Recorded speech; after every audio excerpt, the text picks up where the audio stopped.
প্রত্যেকটা মানুষের জীবন এই একই রকম সকাল থেকে শুরু হলেও কিন্তু প্রত্যেকটা মানুষের জীবনের ধরন ধারণ কিন্তু একদমই আলাদা। কত মানুষের দিন যায় কত স্ট্রাগল, কত কষ্টের সঙ্গে, আর কত মানুষের জীবন যায় কত আরামে। হ্যাঁ, প্রত্যেকটা কাজেই খুব কষ্ট করে তারপর তাদেরকে আরামটা পেতে হয়, কিন্তু কিছু কিছু মানুষ আছে যারা সারা জীবন কষ্ট করার সত্ত্বেও তার কিন্তু কোনো দাম বা কিছুই পায় না। যাই হোক, কেমন আছো তোমরা সবাই? Welcome back to my channel little life and dream চ্যানেলে সবাইকে ওয়েলকাম। আজকে যে যেখান থেকে আমার ভিডিওটা দেখছো তাদের সবাইকে ভালোবাসা আর ধন্যবাদ জানিয়ে আমি আমার ভিডিওটা শুরু করছি। সকালবেলা আজকে ঘুম থেকে ওঠার পরে বেশ কিছু কাজটা ছেড়ে নিয়েছি। এই ধরো, এই সবজি টবজি কাটা, ঘরটা পরিষ্কার করা, তারপর তোমাদের দাদাভাই তো চলে গেছে, আশা করি দেখেই বুঝতে পারছো। তো আজকে আমার রান্নার মেনু বলতে পারো এই দুটোই। তার কারণ আমি আগের দিন ডক্টর দেখাতে গেছিলাম, আর ডক্টর আমাকে বেশি রিচ খাবারের থেকে একটু শাক সবজি এইসব পুষ্টিকর জাতীয় জিনিসগুলোই একটু বেশি খেতে বলেছে। তো আমার বাড়িতে যেহেতু সবজিটা হয় না, আমি তো একদমই ভালোবাসি না সবজিটা খেতে, তোমাদের দাদাভাই চাই বাট আমার জন্য খেতে পারে না। তো সেই কারণে এখন ওই যে একটা সুযোগ পেয়ে গেছে, যেহেতু যে ডক্টর খেতে বলেছে, তো সেই কারণে ও কিন্তু এখন রোজ 2-3 রকমের সবজি নিয়ে আসছে। তো বলতে পারো আমার বাড়িতে এখন ম্যাক্সিমাম রান্না সবজিটাই হচ্ছে। তো আজকে তো সবজি বলতে এই যে দেখতেই পেলে যে ঢ্যাঁড়সটা কেটে রেখেছিলাম, আর তার সঙ্গে উচ্ছে আলু কেটে রেখেছি। হবে ঢ্যাঁড়সের ঝাল সর্ষে বাটা দিয়ে, আর হবে উচ্ছে আলুর আর কি একটা তরকারি টাইপের বলতে পারো, ওটাও হবে সর্ষে বাটা দিয়েই। একই রকমের মশলা, একই রকমের না, একই মশলা দুটোতেই যাবে আর কি। তো যাই হোক, তো এই দুটোই আজকে আমার রান্না, সেই কারণে বলতে পারো একটু দেরি করেই আমি রান্নাটা চালু করেছিলাম। আর হচ্ছে দুটোতেই একেবারে, দুটোতে না তিনটেতে বসিয়ে দিয়েছি, দুটোতে দুটো তরকারি আর একটাতে ভাত। তো একেবারেই আর কি সবটা হয়ে গেছে, সেই কারণে আগে আমি সবজি টবজি সব কেটে হাতের কাছে রেডি করে নিয়েছি।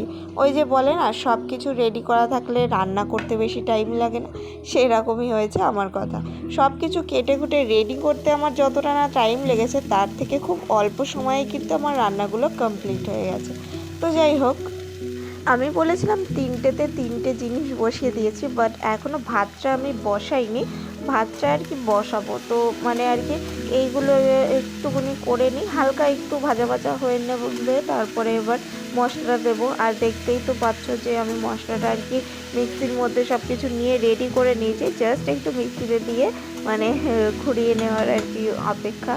তো আমার এই মিক্সিতে মশলা করার যেমন সুবিধা আছে তেমন অসুবিধাও আছে, তোমরা তো সকলেই জানো যারা এই ধরনের জিনিস ব্যবহার করো, ইলেকট্রিকের জিনিস। আমার এখানে কারেন্টটা একটু বেশি প্রবলেম করছে, আসলে বর্ষাকাল তো ঘন ঘন বৃষ্টি বৃষ্টি আসছে। তো বর্ষাকালে সবারই কারেন্টটা একটু একটু অসুবিধা করে, সব সময় যায় আর কি। তো সেই জন্য আমার একটু প্রবলেম হয় এই রান্নার ক্ষেত্রে, কারণ এই যে মশলা না করলে যে আমি রান্নাটা করতে পারি না। আর যখন কারেন্ট চলে যায় তখন কিন্তু আমি সব সময় খুবই টেনশানে পড়ে যাই যে কখন যে কারেন্ট আসবে আর কখন আমি মশলা করব, তার কোনো ঠিক ঠিকানা নেই। তো দেখো, এবার এখানে এই যে আমি মশলাটা এবার করে নিয়েছি।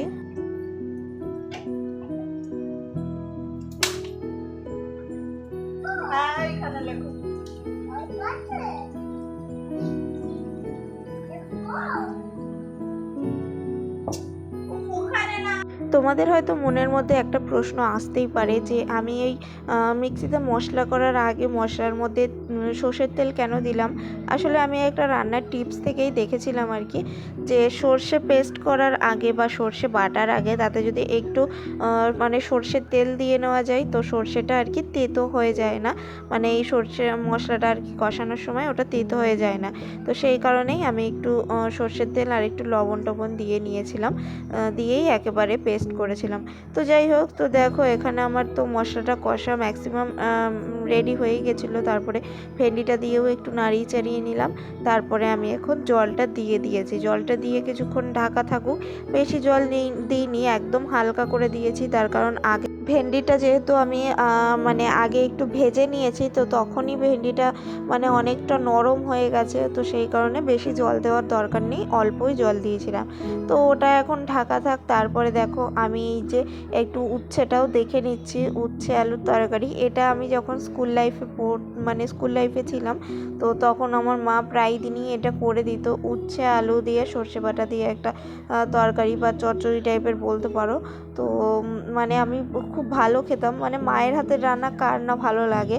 তো সেই রকমই আর কি, আমি যতই চেষ্টা করি না কেন মায়ের হাতের মতো টেস্ট কোনো দিনই কিছুতেই আনতে পারি না। এই যে যে ভেন্ডির ঝালটা করছি আমি, এটাও কিন্তু আমার মায়েরই রেসিপি। আমার মায়ের হাতের রান্নাটা আমার ভীষণ ভালো লাগে, বাট আমি করলে একদমই সেই রকম হয় না। তো যাই হোক, দেখো এখানে আমি ঋষিকে খাওয়াচ্ছি, আর ঋষিকে কিন্তু খাওয়াচ্ছি আমি এই উচ্ছে আলুর তরকারিটা দিয়ে। কারণ উচ্ছে আলুর তরকারিটা যখন প্রায় হয়ে এসেছিলো তখন আমি একটু ঋষির জন্য তুলে নিয়েছিলাম, আর এটা দিয়েই এখন ঋষিকে আমি খাওয়াতে বসে গেছি।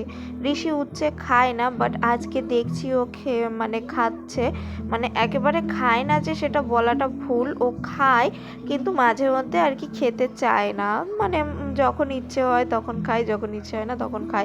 কিন্তু আজকে মানে খাচ্ছে। এই যে আমি তোমাদেরকে উচ্ছেটা দেখিয়ে দিচ্ছিলাম, উচ্ছেগুলো একদম ছোট ছোট করে কেটেছিলাম যাতে খুব একটা মুখের মধ্যে না পড়ে আর কি। তার কারণ তোমাদের দাদাভাইও উচ্ছে একদমই খায় না, একদমই খায় না। তো সেই কারণেই আর কি ছোট ছোট করে কেটেছিলাম, যার জন্য খেতে কোনো অসুবিধা না হয়।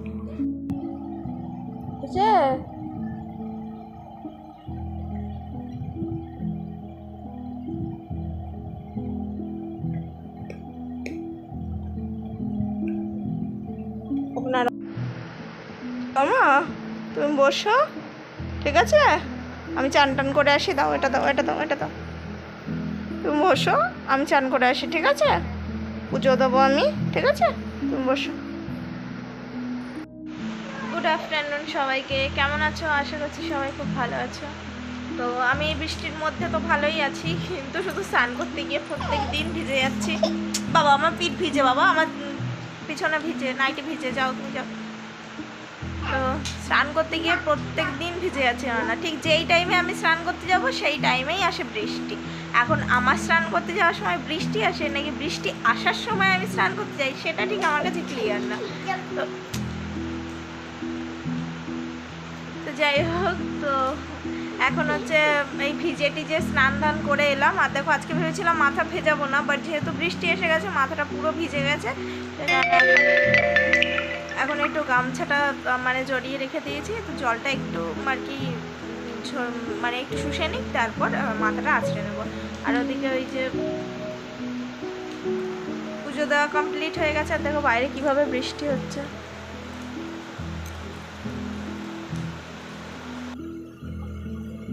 তো যাই হোক, তো বাইরে কিন্তু ভীষণ জোরে বৃষ্টি হচ্ছিলো আজকে, সত্যি প্রচণ্ড জোরে বৃষ্টি এসছে। আর মেঘটাও হালকা হালকা ডাকছিল, মানে ওই বাজ টাজ পড়া এরকম কোনো ব্যাপার না, জাস্ট ওই হালকা হালকা ডাকছিল আর কি। তো তাড়াতাড়ি টিভিটা চলছিল ঘরে, স্নান করতে করতে আবার ঘরে এসে আগে টিভিটা বন্ধ করে গেছি, নাহলে এক্ষুনি বাজ টাজ পড়লে আমার সবে নতুন নেওয়া টিভি, তো সেটা যেত। তো যাই হোক, তো সব কিছু হয়ে গেছে। আর তাছাড়া কলের মধ্যে ছিল কয়েকটা জামা কাপড়, তো স্নানের সময় তো আর সেগুলোকে ধুতে পারিনি। তো আগে ভাবলাম যে গিয়ে পুজোটা দিয়ে নিই, বৃষ্টি থামলে তারপর গিয়ে আর কি জামা কাপড়গুলো ধুয়ে নেবো, মানে যে ভিজে জামা কাপড়গুলো আর কি আছে। তো বাবাই, তো পুজো দেওয়ার পরে একটু বৃষ্টিটা থেমে গেছিলো, তখন গেছিলাম জামা কাপড়গুলো ধুতে, আর ঠিক সেই টাইমে আবার বৃষ্টি এসছে, যার জন্য আমার এই যে মানে পিঠের দিকটা নাইটিটা পুরোটা ভিজে গেছে। এই যে এইসব সব ভিজে ভিজে রয়েছে। তো এখন কিছু করার নেই, ওটাই পরে রয়েছি, কেননা রোজ বৃষ্টি হচ্ছে তো জামা কাপড় পুরো শুকাচ্ছে না। তো এইটাই আর কি একটু শুকনো ছিল, বাট কপালের দোষ ভিজে গেল নাইটিটা, তো সেই কারণে আর কি এটা হয়েছে। যাই হোক, তোমাদের তো আমি কালকের ব্লগে বলেইছি যে আমরা এখন বেড়াতে যাওয়ার প্ল্যানিং হচ্ছে, একটু বেড়াতে মানে ডিসেম্বরে যাব আর কি, দার্জিলিং যাব। তো আমি তোমাদের দাদাভাই, আমার মায়েরও আর কি আমাদের সঙ্গেই যাওয়ার কথা আছে। আর তাছাড়া তোমাদের দাদাভাইয়ের কয়েকজন বন্ধু, তাদের ওয়াইফ, আশা করছি ভীষণ মজা হবে। তো যাই হোক, তো আর যখন যাব তখন তো তোমরা দেখতেই পাবে। শুধু ভাবছি কবে পুজোটা আসবে, দেন পুজোর পরে আমার বরমশাই নেবে হচ্ছে বাইক, দেন তারপরে যাওয়া হবে বেড়াতে। চলো এখন একটু, এবার কটা বাজে, 1:35 বাজে, 2টোর দিকে হয়তো তোমাদের দাদাভাই আসবে। আদৌ কীভাবে আসবে জানি না, এই বৃষ্টির মধ্যে খেতে আসবে। তো ওর আসার আগে আমি যদি পারি একটু এডিটিংটা শেষ করে নেবো। তো চলো আর বেশি বকবক করবো না, একটু ভিডিও এডিটটা করে নিই, তারপরে দুপুরবেলা খাওয়ার সময় দেখা হচ্ছে। মাঝখানে কিছু সময়ের জন্য বৃষ্টিটা থেমেছিল, তো সেই সময় তোমাদের দাদাভাই খেতে এসেছিলো। আর এই দেখো খেয়ে দিয়ে ঠিক বেরোবে, ঠিক সেই সময় এসে গেছে আবার বৃষ্টি। তো আমি জোর করে কিছুক্ষণ মানে ঘরে বসিয়ে রেখে দিয়েছিলাম, কারণ এত বৃষ্টিতে যদি ও বেরোয় তো ভিজে যাবে, আর ভিজে গেলেই তো শরীর খারাপ করবে। তো আর মানে বুঝতেই পারছো আমাদের মতো বাড়িতে মানে যে একজনাই আর কি আর্নিং মেম্বার, তার বাড়িতে বসে থাকাটা কতটা প্রবলেমের, মানে সংসারটা পুরো বসে যায় এরকম। তো যাই হোক, তো সেই কারণে ওকে তো সুস্থ থাকতেই হবে।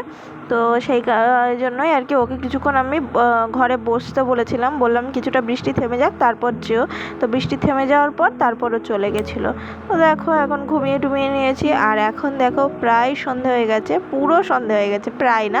তারপরে দেখো এখানে ঋষি ওর বাবার সঙ্গে মারপিট শুরু করে দিয়েছে। কেন সেটা তোমরাই দেখে নাও।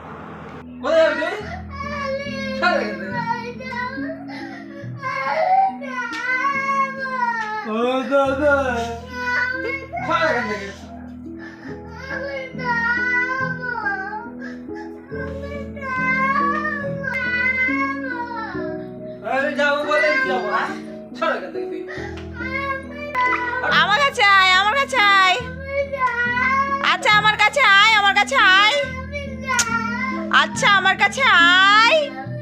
আমার দিকে তাকা, কান্না বন্ধ কর, কান্না বন্ধ কর, আমার দিকে তাকা। মামা বাড়ি যাবি না রিজু দাদার বাড়ি যাবি? হ্যাঁ রিজুর বাড়ি যাবি? ঠিক আছে, চুপ করো, চুপ করো।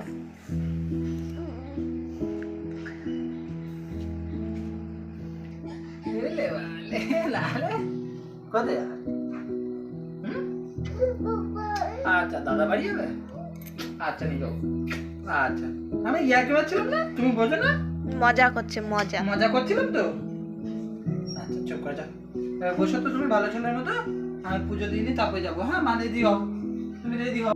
তো দেখো এখন আমরা চলে এসেছি বাজারে, আর এখানে বাজারে এসেছিলাম আমি ঋষির কয়েকটা জামা প্যান্ট নেওয়ার জন্য, ওই কয়েকটা গেঞ্জি আর কয়েকটা হাফ প্যান্ট আর কি নেওয়ার জন্য, ওই গরমকালে পরা, মানে গরমকাল তো এখন আছেই আর কি, এই টাইমটায় পরার জন্য। কারণ ওর যে ওর বর্ডার দেওয়া যে আর কি গেঞ্জিগুলো, তো ওগুলো না কেমন হয়ে গেছে রঙটা, তো সেই কারণেই আর কি কয়েকটা গেঞ্জি নিতে এসেছি। আর এখানে ঋষি ছিল তোমাদের দাদাভাইয়ের কোলে, যার জন্য না ক্যামেরার মানে ফোকাসটা উল্টো পাল্টা হয়ে গেছে। আর তাছাড়া ক্যামেরার সামনে একদম মানে ওই দোকানের লাইটটা ছিল, যার জন্য খুব ব্রাইটনেসের জন্য মানে এরকম দেখতে লাগছে।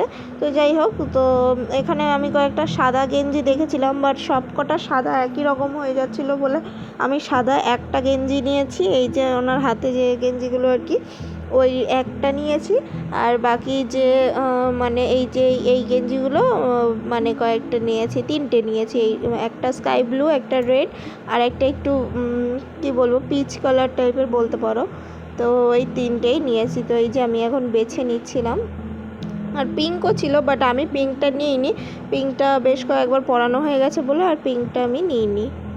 দেন দেখো আমি ওনাকে বলি যে আমি কয়েকটা মানে প্যান্টও আর কি নিতে চাই। তো উনি খুঁজছিলেন প্যান্টটা, বাট এই লাটের মধ্যে যে কোথায় চলে গেছে প্যান্টটা আর খুঁজে পাচ্ছিলেন না।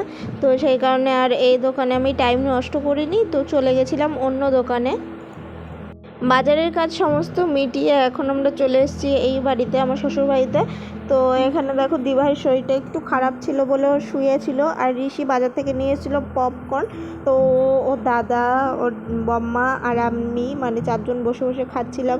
তারপরে দিভাই চলে এসেছে এখানে রান্নাঘরে রুটি করার জন্য, যেহেতু আজকে শনিবার আমার শ্বশুরমশাই এসছেন। তো ও চলে এসছে এখানে মানে রুটি করার জন্য, আটাটা মাখাচ্ছে। আর হচ্ছে আমি এখানে বসেছিলাম, আর ঋষি তারপর রিজু ওরা খেলা করছে, আর এখানে দেখো বাবাও বসে গল্প করছিলেন।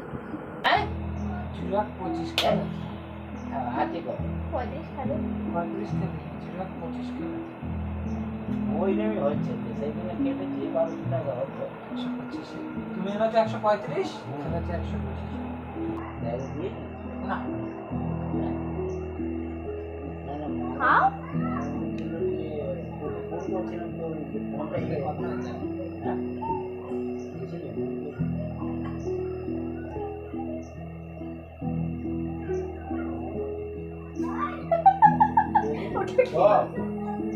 গরম হয়ে গেছে না টক হয়ে গেছে ফ্রিজ থেকে বের করে ইস, এটাই ভালো। ঠান্ডা ছিল, ঠান্ডা লাগবে না। এটাই ভালো লাগে। বাবা লস্যি এনেছিল রিজু আর ঋষির জন্য। তো ঋষি মানে খেতে চাইছে না, তো সেই জন্য আমাকে দিয়ে দিয়েছিল। তো আমি একটু খেয়ে আর তোমাদের দাদাভাইকে দিয়ে দিয়েছিলাম, আর ও খেয়ে ওই রকম করছিল। ও বলতে চাইছে যে গরম হয়ে গেছে বলে মানে ভালো লাগছে না, আর আমার আর কি একটু গরমটাই ভালো লাগে। আমি এমনিতেই লস্যিটা খুব একটা ভালোবাসি না, তো ওই গরম গরমটাই আর কি ভালো লাগে। তো তারপর দেখো দিভাই ওখানে রুটি বেলে দিচ্ছে আর আমি ছেঁকছি। আর এইভাবে না আমি রুটিটা কখনো মানে ছেঁকিনি, তো এইবার ফার্স্ট টাইম। আসলে অনেকবার ইচ্ছে ছিল দিভাইয়ের এখানে এসে এইভাবে রুটি ছেঁকার, বাট ওর কাছে সাঁড়াশি নেই, তো যেহেতু চাটুটা বারবার নামাতে হয়, তারপরে আবার ছেঁকে আবার বসাতে হয়, তো সেই জন্য সাঁড়াশিটা নেই বলে পারতাম না। তো এইবারটা আর কি কাপড় দিয়েই নামিয়ে নামিয়ে আর কি দেখছিলাম। তো দেখছিলাম মানে ভালোই হচ্ছিল, মাঝে মধ্যে কয়েকটা ফুল ছিল না। আগের দিন আর কি আমার মায়ের কাছে দেখছিলাম আমার মাও এইভাবে করছিল, তো আমার খুব ইচ্ছে করছিল, তো সেই জন্য এই সপ্তাহে আর কি এই বাড়িতে এসে তাই করছিলাম। আর এতটাই লেট হচ্ছিল যে দিভাই বলছিল আজকে বাবা কখন খাবে তার কোনো ঠিক ঠিকানা নেই, তো সেই জন্যই আর কি আমরা একটু হাসাহাসি করছিলাম। তো আমার একটু ভয়ও লাগছিল মানে যদি পড়ে যায় আর কি সেটা। আর এই দেখো এই দিকটা একটু পুড়েও গেছে ওই রকম আমার মানে কেরামতি দেখাতে গিয়ে। তো যাই হোক, তো আজকে দিবাইরাও আর কি রুটি খাবে, সেই জন্য একটু বেশি করেই করা হচ্ছে রুটি। আর এইভাবে করতে করতে এতটাই লেট হচ্ছিল যে ওই জন্য ও বলছিল যে আজকে কখন রুটি হবে আর কখন খাওয়া হবে তার কোনো ঠিক ঠিকানা নেই। তো চলো আজকের মতো ভিডিও এখানেই শেষ করছি। এখান থেকে আবার বাড়িতেও যেতে হবে, বাড়িতে রান্নাবান্না আছে। ভিডিও ভালো লাগলে অবশ্যই লাইক করো। আজকের মতো টাটা, সবাইকে জানাই শুভরাত্রি, বাই বাই।